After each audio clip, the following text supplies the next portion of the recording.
जय भोलेनाथ। शिव पुराण की कथा सुनने वाले सभी भक्तों का आज की कथा में हार्दिक स्वागत है। भगवान भोलेनाथ और माता पार्वती आपकी समस्त मनोकामनाओं को पूर्ण करें। भगवान शिव का और माता पार्वती का ध्यान करके आज की इस पावन और परम कल्याणकारी कथा का श्रवण करते हैं, जिसमें सबसे पहले आप सुनने वाले हैं नैमिषारण्य में दीर्घ सत्र के अंत में मुनियों के पास वायु देवता का आगमन, उनका सत्कार तथा ऋषियों के पूछने पर वायु के द्वारा पशु पाश एवं पशुपति का तात्विक विवेचन। और इसके अलावा भी बहुत सारी रोचक कथाएं आज की वीडियो में आप सुनने वाले हैं। सूत जी कहते हैं, हे मुनीश्वरों, उस समय उत्तम व्रत का पालन करने वाले उन महाभाग महर्षियों ने उस देश में महादेव जी की आराधना करते हुए एक महान यज्ञ का आयोजन किया। वह यज्ञ जब आरंभ हुआ तब महर्षियों को सर्वथा आश्चर्यजनक जान पड़ा। तदनंतर समय बीतने पर जब प्रचुर दक्षिणाओं से युक्त वह यज्ञ समाप्त हुआ, तब ब्रह्मा जी की आज्ञा से वायुदेव स्वयं वहां पधारे। उनको आया देखकर दीर्घकालिक यज्ञ का अनुष्ठान करने वाले वे मुनि ब्रह्मा जी की बात को याद करके अनुपम हर्ष का अनुभव करने लगे। उन सब ने उठकर आकाश जन्मा वायु देवता को प्रणाम किया और उन्हें बैठने के लिए एक सोने का बना हुआ आसन दिया। वायु देवता उस आसन पर बैठे तब मुनियों ने उनकी विधिवत पूजा की। तदनंतर उन सबका अभिनंदन करके वे कुशल मंगल पूछने लगे। वायु देवता बोले, हे ब्राह्मणों, इस महान यज्ञ का अनुष्ठान पूर्ण होने तक तुम सब लोग सकुशल रहे ना? यज्ञहंता देवद्रोही दैत्यों ने तुम्हें बाधा तो नहीं पहुंचाई? तुम्हें कोई प्रायश्चित तो नहीं करना पड़ा? तुम्हारे यज्ञ में कोई दोष तो नहीं आया? क्या तुम लोगों ने स्तोत्र और शस्त्र ग्रहों द्वारा देवताओं का तथा पितृकर्मों द्वारा पितरों का भली भांति पूजन करके यज्ञ विधि का अनुष्ठान भली भांति संपन्न किया? इस महायज्ञ की समाप्ति हो जाने पर अब आप लोग क्या करना चाहते हैं? मुनियों ने कहा, प्रभो, हमारे कल्याण की वृद्धि के लिए जब आप स्वयं यहाँ आ गए हैं, तब अब हमारा हर प्रकार से कुशल मंगल ही है तथा हमारी तपस्या भी उत्तम होगी। अब पहले का वृतांत सुनिए। हमारा हृदय अज्ञान अंधकार से आक्रांत हो गया था।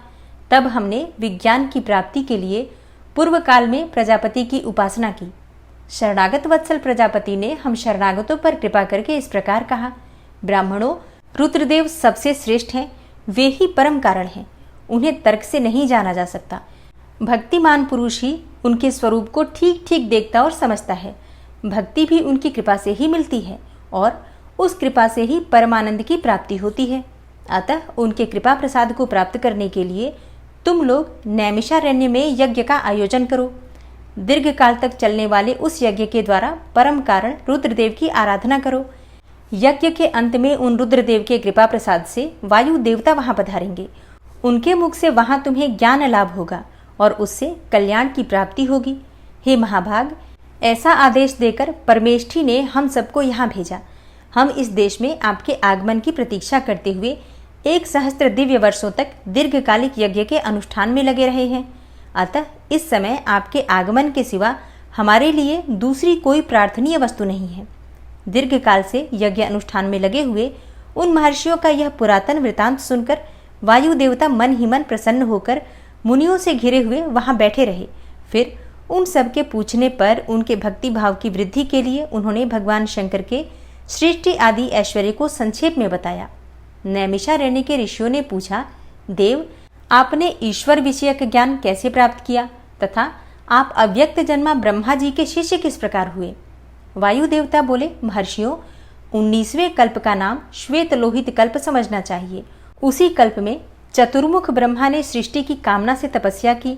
उनकी उस तीव्र तपस्या से संतुष्ट होकर स्वयं उनके पिता देवदेव महेश्वर ने उन्हें दर्शन दिया। वे दिव्य कुमारावस्था से युक्त रूप धारण करके रूपवानों में श्रेष्ठ श्वेत नामक मुनि होकर दिव्य वाणी बोलते हुए उनके सामने उपस्थित हुए। वेदों के अधिपति तथा सबके पालक पिता महेश्वर का दर्शन करके गायत्री सहित ब्रह्मा जी ने उन्हें प्रणाम किया और उन्हीं से उत्तम ज्ञान पाया। ज्ञान पाकर विश्वकर्मा चतुर्मुख ब्रह्मा संपूर्ण चराचर भूतों की सृष्टि करने लगे। साक्षात परमेश्वर शिव को सुनकर ब्रह्मा जी ने अमृत स्वरूप ज्ञान प्राप्त किया था। इसलिए मैंने तपस्या के बल से उन्हीं के मुख से उस ज्ञान को उपलब्ध किया। मुनियों ने पूछा, आपने वह कौन सा ज्ञान प्राप्त किया जो सत्य से भी परम सत्य एवं शुभ है तथा जिसमें उत्तम निष्ठा रखकर पुरुष परमानंद को प्राप्त करता है? वायु देवता बोले, महर्षियों, मैंने पूर्व काल में पशु पाश और पशुपति का जो ज्ञान प्राप्त किया था, सुख चाहने वाले पुरुष को उसी में ऊंची निष्ठा रखनी चाहिए। अज्ञान से उत्पन्न होने वाला दुख ज्ञान से ही दूर होता है। वस्तु के विवेक का नाम ज्ञान है। वस्तु के 3 भेद माने गए हैं, जड़ अर्थात प्रकृति, चेतन अर्थात जीव और उन दोनों का परम नियंता परमेश्वर। इन्हीं तीनों को क्रम से पाश, पशु तथा पशुपति कहते हैं। तत्वज्ञ पुरुष प्रायः इन्हीं 3 तत्वों को क्षर, अक्षर तथा उन दोनों से अतीत कहते हैं। अक्षर ही पशु कहा गया है। क्षर तत्व का ही नाम पाश है तथा क्षर और अक्षर दोनों से परे जो परम तत्व है उसी को पति या पशुपति कहते हैं। प्रकृति को ही क्षर कहा गया है। पुरुष अर्थात जीव को ही अक्षर कहते हैं और जो इन दोनों को प्रेरित करता है वह क्षर और अक्षर दोनों से भिन्न तत्व परमेश्वर कहा गया है। माया का ही नाम प्रकृति है। पुरुष उस माया से आवृत है। मल और कर्म के द्वारा प्रकृति का पुरुष के साथ संबंध होता है। शिव ही इन दोनों के प्रेरक ईश्वर हैं। माया महेश्वर की शक्ति है। चित्त स्वरूप जीव उस माया से आवृत है। चेतन जीव को आच्छादित करने वाला अज्ञानमय पाश ही मल कहलाता है। उससे शुद्ध हो जाने पर जीव स्वतः ही शिव हो जाता है। वह विशुद्ध ही शिवत्व है।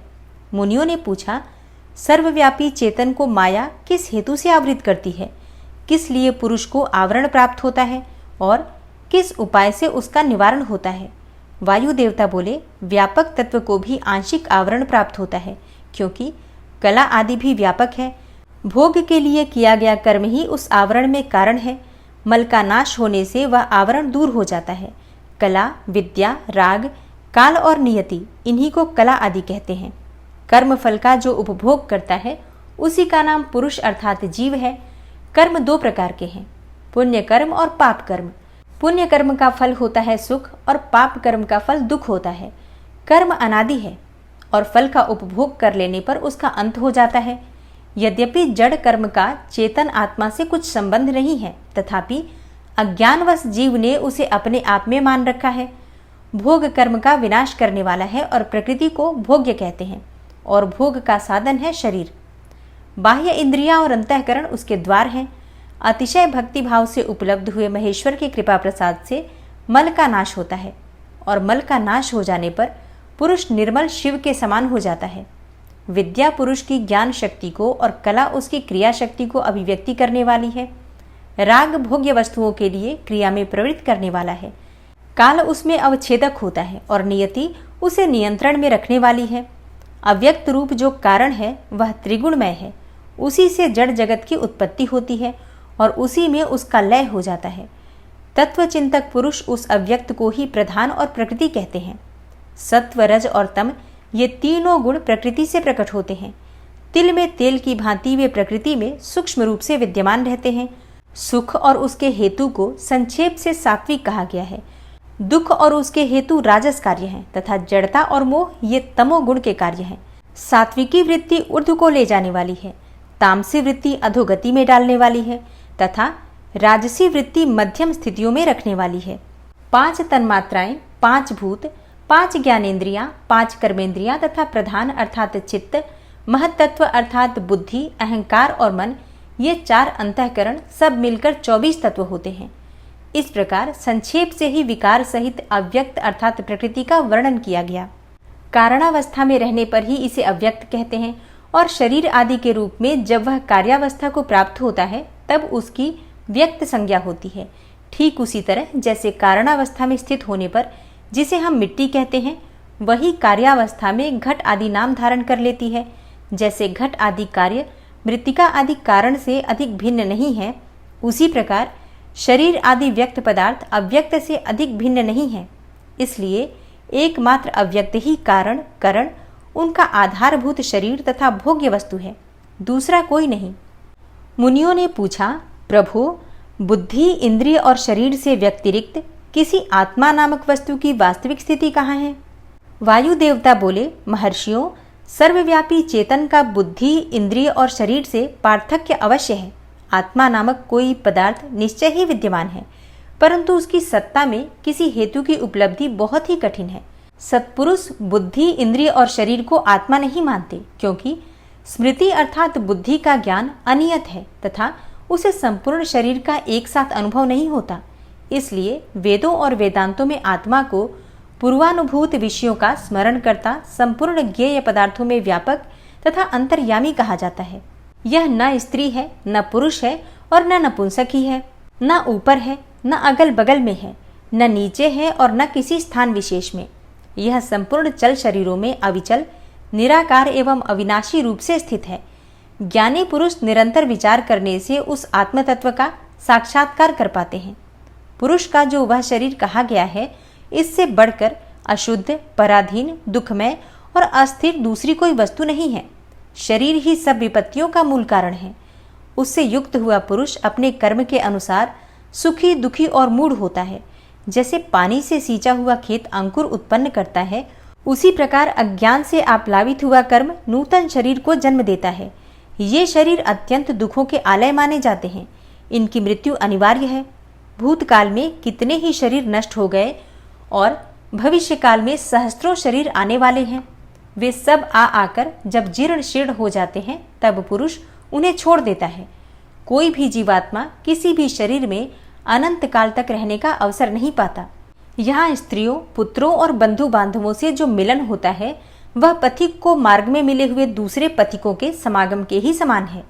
जैसे महासागर में एक काष्ठ कहीं से और दूसरा काष्ठ कहीं से बहता आता है, वे दोनों काष्ठ कहीं थोड़ी देर के लिए मिल जाते हैं और मिलकर फिर बिछुड़ जाते हैं। उसी प्रकार प्राणियों का वह समागम भी संयोग वियोग से युक्त है। ब्रह्मा जी से लेकर स्थावर प्राणियों तक सभी जीव पशु कहे गए हैं। उन सभी पशुओं के लिए ही यह दृष्टांत या दर्शन शास्त्र कहा गया है। यह जीव पासों से बंधता और सुख दुख भोगता है, इसलिए पशु कहलाता है। यह ईश्वर की लीला का साधनभूत है, ऐसा ज्ञानी महात्मा कहते हैं। वायु देवता कहते हैं, महर्षियों, इस विश्व का निर्माण करने वाला कोई पति है जो अनंत रमणीय गुणों का आश्रय कहा गया है। वही पशुओं को पास से मुक्त करने वाला है। उसके बिना संसार की सृष्टि कैसे हो सकती है? क्योंकि पशु अज्ञानी और पाश अचेतन है। प्रधान परमाणु आदि जितने भी जड़ तत्व हैं, उन सब का कर्ता वह पति ही है। यह बात स्वयं समझ में आ जाती है। किसी बुद्धिमान या चेतन कारण के बिना इन जड़ तत्वों का निर्माण कैसे संभव है? पशु, पाश और पति का जो वास्तव में पृथक पृथक स्वरूप है, उसे जानकर ही ब्रह्मवेता पुरुष योनि से मुक्त होता है। क्षर और अक्षर ये दोनों एक दूसरे से संयुक्त हैं। पति या महेश्वर ही व्यक्ता व्यक्त जगत का भरण पोषण करते हैं और वे ही जगत को बंधन से छुड़ाने वाले हैं। भोक्ता, भोग्य और प्रेरक ये तीन ही तत्व जानने योग्य हैं। विज्ञ पुरुषों के लिए इससे भिन्न दूसरी कोई वस्तु जानने योग्य नहीं है। सृष्टि के आरंभ में एक ही रुद्रदेव विद्यमान है, दूसरा कोई नहीं होता। वे ही इस जगत की सृष्टि करके इसकी रक्षा करते हैं और अंत में सबका संहार कर डालते हैं। उनके सब ओर नेत्र हैं, सब ओर मुख हैं, सब ओर भुजाएं हैं और सब ओर चरण हैं। यही सबसे पहले देवताओं में ब्रह्मा जी को उत्पन्न करते हैं। श्रुति कहती है कि रुद्रदेव सबसे श्रेष्ठ महान ऋषि हैं और मैं इन महान अमृत स्वरूप अविनाशी पुरुष परमेश्वर को जानता हूँ। इनकी अंग कांति सूर्य के समान है। ये प्रभु अज्ञान अंधकार से परे विराजमान है। इन परमात्मा से परे दूसरी कोई वस्तु नहीं है। इनसे अत्यंत सूक्ष्म और इनसे अधिक महान भी कुछ नहीं है। इनसे यह सारा जगत परिपूर्ण है। इनके सब ओर हाथ, पैर, नेत्र, मस्तक, मुख और कान हैं। ये लोक में सबको व्याप्त करके स्थित हैं। ये संपूर्ण इंद्रियों के विषयों को जानने वाले हैं, परंतु वास्तव में सब इंद्रियों से रहित हैं। सबके स्वामी, शासक, शरणदाता और सुहृद हैं। ये नेत्र के बिना भी देखते हैं और कान के बिना भी सुनते हैं। ये सबको जानते हैं, किंतु इनको पूर्ण रूप से जानने वाला कोई नहीं है। इन्हें परम पुरुष कहते हैं। ये अणु से भी अत्यंत अणु और महान से भी परम महान है। ये अविनाशी महेश्वर इस जीव की हृदय गुफा में निवास करते हैं। एक साथ रहने वाले दो पक्षी एक ही वृक्ष अर्थात शरीर का आश्रय लेकर रहते हैं। उनमें से एक तो उस वृक्ष के कर्म रूप फलों का स्वाद ले लेकर उपभोग करता है, किंतु दूसरा उस वृक्ष के फल का उपभोग न करता हुआ केवल देखता रहता है। जीवात्मा इस वृक्ष के प्रति आसक्ति में डूबा हुआ है, अतः मोहित होकर शोक करता रहता है। वह जब कभी भगवत कृपा से भक्त सेवित परम कारण रूप परमेश्वर को और उनकी महिमा का साक्षात्कार कर लेता है, तब शोक रहित होकर सुखी हो जाता है। छंद, यज्ञ, क्रतु तथा भूत, वर्तमान और भविष्य संपूर्ण विश्व को वह मायावी रचता है और माया से ही उसमें प्रविष्ट होकर रहता है। प्रकृति को ही माया समझना चाहिए और महेश्वर ही वह मायावी है। ये विश्वकर्मा महेश्वर ही परम देवता परमात्मा हैं, जो सबके हृदय में विराजमान हैं। उन्हें जानकर ही पुरुष परमानंद अमृत का अनुभव करता है। ब्रह्मा से भी श्रेष्ठ असीम एवं अविनाशी परमात्मा में विद्या और अविद्या दोनों गुण भाव से स्थित हैं। विनाशशील जड़ वर्ग को ही यहाँ अविद्या कहा गया है और अविनाशी जीव को विद्या नाम दिया गया है। जो उन दोनों विद्या और अविद्या पर शासन करते हैं वे महेश्वर उनसे सर्वथा भिन्न अर्थात विलक्षण हैं। ये प्रतापी महेश्वर इस जगत में समष्टि भूत और इंद्रिय वर्ग रूप एक एक जाल को अनेकों प्रकार से रचकर इसका विस्तार करते हैं, फिर अंत में संहार करके सबको अनेक से एक में परिणत कर देते हैं तथा पुनः सृष्टि काल में सबकी पूर्ववत रचना करके सब पर आधिपत्य करते हैं। जैसे सूर्य अकेला ही ऊपर नीचे तथा अगल बगल की दिशाओं को प्रकाशित करता हुआ स्वयं भी देदीप्यमान होता है, उसी प्रकार से भजनीय परमेश्वर अकेले ही समस्त करुणामय पृथ्वी आदि तत्वों का नियमन करते हैं। श्रद्धा और भक्ति के भाव से प्राप्त होने योग्य आश्रय रहित कहे जाने वाले, जगत की उत्पत्ति और संहार करने वाले, कल्याण स्वरूप एवं 16 कलाओं की रचना कर उन महादेव को जो जानते हैं वे शरीर के बंधन को सदा के लिए त्याग देते हैं, अर्थात जन्म मृत्यु के चक्कर से छूट जाते हैं। वे ही परमेश्वर तीनों कालों से परे, निष्कल, सर्वत्र, त्रिगुणाधीश्वर एवं साक्षात परात्पर ब्रह्म है। संपूर्ण विश्व उन्हीं का रूप है। वे सबकी उत्पत्ति के कारण होकर भी स्वयं अजन्मा है, स्तुति के योग्य हैं, प्रजाओं के पालक हैं, देवताओं के भी देवता और संपूर्ण जगत के लिए पूजनीय हैं। अपने हृदय में विराजमान उन परमेश्वर की हम उपासना करते हैं जो काल आदि से परे, जिनसे यह समस्त प्रपंच प्रकट होता है, जो धर्म के पालक, पाप के नाशक, भोगों के स्वामी तथा संपूर्ण विश्व के धाम हैं, जो ईश्वरों के भी परम महेश्वर, देवताओं के भी परम देवता तथा पतियों के भी परम पति हैं। उन भुवनेश्वरों के भी ईश्वर महादेव को हम सबसे परे जानते हैं। उनके शरीर रूप कार्य और इंद्रिय तथा मन रूपी कारण नहीं है। उनके समान और उनसे अधिक भी इस जगत में कोई नहीं दिखाई देता। ज्ञान, बल और क्रिया रूप उनकी स्वाभाविक पराशक्ति वेदों में नाना प्रकार की सुनी गई है। उन्हीं शक्तियों से इस संपूर्ण विश्व की रचना हुई है। उसका न कोई स्वामी है, न कोई निश्चित चिन्ह है, न उस पर किसी का शासन है। वह समस्त कारणों का कारण होता हुआ ही उनका अधीश्वर भी है। उनका न कोई जन्मदाता है, न जन्म है, और न जन्म के माया मलादि हेतु ही है।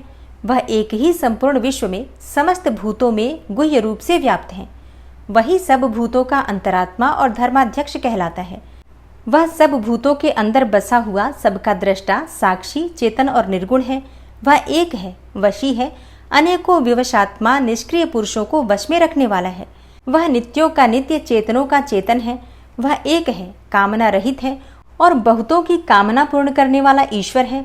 सांख्य और योग अर्थात ज्ञान योग और निष्काम कर्म योग से प्राप्त करने योग्य सबके कारण रूप उन जगदीश्वर परमेश्वर को जानकर जीव संपूर्ण पाशों अर्थात बंधनों से मुक्त हो जाता है। वे संपूर्ण विश्व के सृष्टा, सर्वज्ञ, स्वयं ही अपने प्राकट्य के हेतु ज्ञान स्वरूप, काल के भी सृष्टा, संपूर्ण दिव्य गुणों से संपन्न, प्रकृति और जीवात्मा के स्वामी, समस्त गुणों के शासक तथा संसार बंधन से छुड़ाने वाले हैं। जिन परम देव ने सबसे पहले ब्रह्मा जी को उत्पन्न किया और स्वयं उन्हें वेदों का ज्ञान दिया, अपने स्वरूप विषयक बुद्धि को प्रसन्न अर्थात विकसित करने वाले उन परमेश्वर शिव को जानकर मैं इस संसार बंधन से छूटने के लिए उनकी शरण में जाता हूँ। यह वेदांत शास्त्र का परम गोपनीय ज्ञान है। पूर्व काल में मुझे इसका उपदेश किया गया था। मैंने बड़े भारी सौभाग्य से ब्रह्मा जी के मुख से इस ज्ञान को पाया था। जो शम और दम से रहित हो उसे इस परम उत्तम ज्ञान का उपदेश नहीं देना चाहिए। जो अपना पुत्र सदाचारी तथा शिष्य न हो उसे भी नहीं देना चाहिए। जिनकी परम देव परमेश्वर में परम भक्ति है, जैसे परमेश्वर में है वैसे ही अपने गुरु में भी है, उस महात्मा पुरुष के हृदय में ही ये बताए हुए रहस्यमय अर्थ प्रकाशित होते हैं। अतः संक्षेप से यह सिद्धांत की बात सुनो। भगवान शिव प्रकृति और पुरुष से परे हैं। वे ही सृष्टि काल में जगत को रचते और संहार काल में पुनः सबको आत्मसात कर लेते हैं।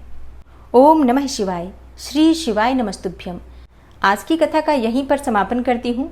मिलती हूँ मैं आपसे कल की कथा में। और हाँ, एक रिक्वेस्ट है मेरी आप लोगों से, अगर आपको ये कथाएं अच्छी लगती हैं तो वीडियो को लाइक ज़रूर कीजिए, शेयर भी ज़रूर कीजिए फैमिली फ्रेंड्स के साथ। और चैनल पर अगर आप पहली बार आए हैं अच्छी लगी हो आज की वीडियो तो इसी तरह की वीडियोस आपको सही समय पर प्राप्त होती रहे, व्रत और त्योहारों से संबंधित, पूजा पाठ से संबंधित, इसके लिए इस चैनल को सब्सक्राइब करके बेल आइकन को ज़रूर प्रेस कर लीजिए।